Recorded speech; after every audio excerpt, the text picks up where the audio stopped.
and let's have some fun with Jim Barnett, shall we? On the Golden State Warriors and everything that has been. We're all trying to figure out the same questions. I've come up today and said, I don't know. I don't know why the Warriors can't win on the road. I don't know why the disparity is so large.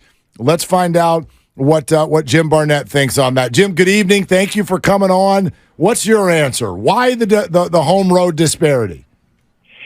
Well, they haven't been nearly as good on the road with their defense. To me, that's the biggest problem. They can always score, but they just have been very, very lax and letting easy baskets come. And I thought last night in Houston was a big turnaround because Houston only got 108 points, and they've been allowing, about 118 points, a little more per game defensively. So I thought they were really good, particularly in the fourth quarter, and their shooting came around a little bit. And I don't know, it's just been a very, very weird season.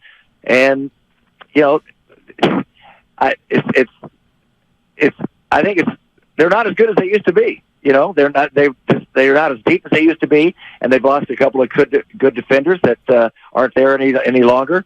And I think they've gotten into a bad habit trying to win just with their offense, and they've been very weak defensively, particularly letting easy baskets come without getting a lot of help. Is it defensive breakdowns individually, or do you see more of a lack of overall team defense in terms of effort and cohesiveness? I think there's a lot of individual defense lacking there, letting people beat you off the dribble on the first move, and then all of a sudden people have to give help, and they throw out and find a wide-open three-point shooter. And a lot of times there's no help at all. Someone goes right to the basket. But through all of that, on the negative thing, it's interesting because one game, there are 9 games left, 5 at home, 4 on the road, including tomorrow night's game, Dallas, which is a big one. And from the 6th spot where the Warriors are, one game means everything right now. From the 6th spot clear up to the Lakers, who are right now currently out of the play-in game. They're out of the playoffs and the play-in game. There's, 11.5 games, and the Lakers are 13 back. But if you go through Dallas and Minnesota, Oklahoma City, and Utah, the 7, 8, 9, 10, there's only one game difference, 11.5, 12, 12.5, 12.5, 12.5.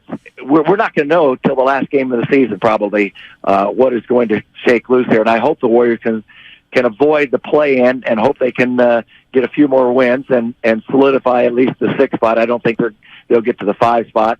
But I certainly don't want them hanging, by the skin and barely sneak in the 9th or the 10th spot. The great JB, Jim Barnett with us here, Willard and Dibs, 95.7 The Game. Jim, I don't mean going back to training camp stuff. I mean on-court stuff this year. What have you viewed as far as the dynamic between Draymond Green and Jordan Poole? I haven't seen, anything other than both playing hard. We know who Draymond is. He's unbelievable as a leader, and making the offense go and finding people open.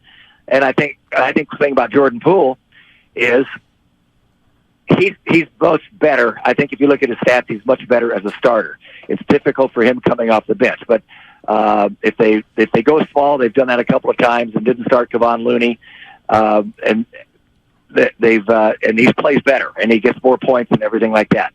Once in a while, he'll surprise you coming off the bench, but a point taken last night playing Houston. Even though Curry had his 30 and Thompson had his 29, I think. Well, I'm going to talk about Kuminga in a moment here because I think he's gotten better and better and better. I'm really happy with his progress. But Jordan Poole last night in over 26 minutes was 1 of 8 from the field, 1 of 6 from 3-point range, and that's just not good enough. He had a nice plus-minus while he was in there, which is good, but that doesn't always tell the story.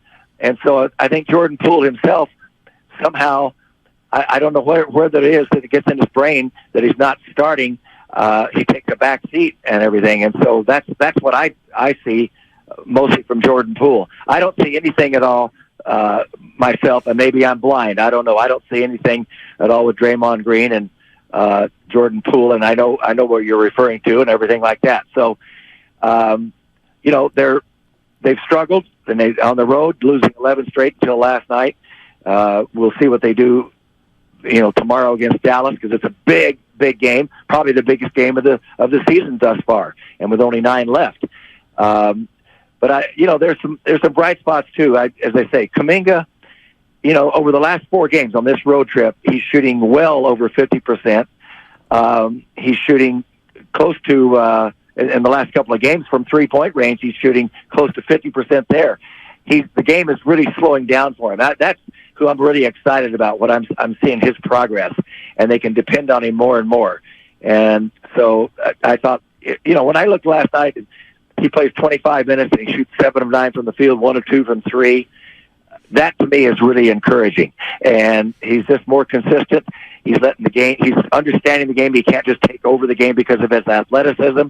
He's getting smarter, making fewer mistakes.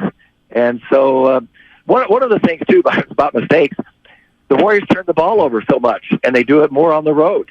Last night they win the game, but they still had 20 turnovers and gave up 25 points off those turnovers. So it's just I can't explain everything that happens there. They're a little loosey-goosey with the basketball, but we've got 9 games coming up, and 5 of them at home. 1 more road game tomorrow. Then there are only 3 left, and they're all in April coming up. So we'll see what they are. It's a crapshoot, I can tell you that. Now, and by the way, they've been playing on this road trip. Curry had the 50 points in the game against the Clippers. That was terrific. But since that time, he's struggled from the field, and particularly from 3-point range, as has Klay Thompson, who's been pretty quiet.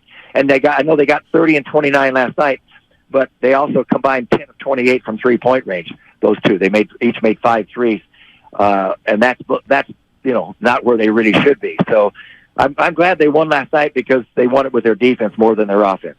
And it was huge to get a road win. Any road win is good for this team this year, and snapping that 11-game road skid. I want to go back to Jordan Poole and get your thoughts on how he plays, because last night seemed like he was more under control, more of a willing passer, yet offensively not that aggressive. At times we see him overly aggressive, and he's prone to make mistakes when he's playing so fast and out of control, but he can be such an explosive offensive player. Which Jordan Poole is the best one for this team?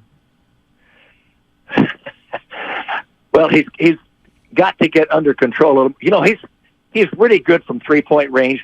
He's shooting 33% this year, not shooting well at all from 3-point range. But if you notice, when he just gets the ball, doesn't take a dribble, someone throws it to him and he takes a shot, even if it's 3 or 4, 5, 6 feet behind the 3-point line, he's very, very accurate. He's less accurate when he's dribbling and trying to go one-on-one so much, and he goes away from the offense, and everybody's standing around watching, and he's going in and out with those dribbles, losing the ball. His turnovers have been just atrocious, even on this road trip. Just not good with the basketball. I think he's had two turnovers in the 4 games. I think he's had a 4 turnover game. He's had a 3 turnover game, another couple of 2 turnovers, and that's just too many for him. He gets a little loosey-goosey. But if he moves the ball, takes the shots when they're available, and doesn't try to do too much off the dribble, even double team, getting stripped, trying to break two defenders rather than pass the ball and give it up, he's a lot better player. So I know he's got a big contract coming. I think there's a lot of pressure on him. But I do think he just plays better as a starter than off the bench, and he's got to learn to play that role. And no matter how many, whether he's starting or not, it's all about minutes on the floor, and he's going to get his minutes, so he's got to make the best of it. And he contribute.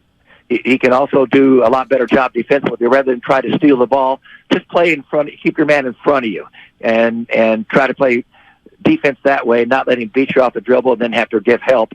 And that opens up the whole offense for the opposition. Jim, you sound real excited about Jonathan Kuminga. What are you seeing, and what kind of role do you think he could play for this team in the playoffs, assuming they get there? He's playing better defense than I thought he ever could do that, by the way. He's beginning to see the game at a slower pace and trying not to just use his athleticism to get by and do everything and take the ball to trouble. Earlier in the season, he was taking a lot to trouble and a turnover, can't get the shot, taking bad shots, forcing the issue. And now I think he's letting the game come to him. as I say, on this road trip, he's 24 for 42 from the field, which is well over 50%. The last two games against Memphis, he's 8 of 16, 4 of 7 from 3. Houston, 7 of 9, 1 of 2 from 3.